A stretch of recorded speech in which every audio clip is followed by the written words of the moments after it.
আমার আবার বুঝলে চোখই সয় না, দোকানে যা দেখি ফেসবুকে যা দেখি তাই খাতি মন চায়। আমার স্বামীটা টাকা তো আমি এই করে শেষ করে দিচ্ছি। দেখো সেদিন এই যে বেশি মেসি কি নাম জানিয়ে বেলি মেলি এর খাতি মন চাইলো, দেখলাম যে দোকানের পার আছে, তাই যাই করলাম আমার একটা কিনে দাও না, তাই আমার কিনে দিল আমার স্বামীরা। দেখো আমি ছিঁড়ে দেখতে চাচ্ছি কিরাম প্যাকেজিং কিরাম ভিতরেরটা, দেখতে কিন্তু ফাইন প্যাকেজিংটা, দেখেছো তোমরা? মনে হচ্ছে সোনার তৈরি।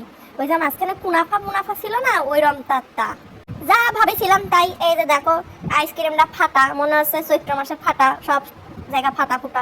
দোকানদারে বলেছিলাম যে ভাই ভিতরে ফাটা হবে কিনা, করছে না ফাইন হবে না, নিয়ে যান। সত্যি করছি, এক কামড় দেওয়ার পর সব খুলে বেরোয় আসলো, হাত পা জামা কাপড়, আর ভিতরে এরাম একদম পাইছে না আইসক্রিমের ফ্লেভার আছে না চকলেটের ফ্লেভার আছে, মনে হচ্ছে যে খালি জমানো কি জানি খাচ্ছি।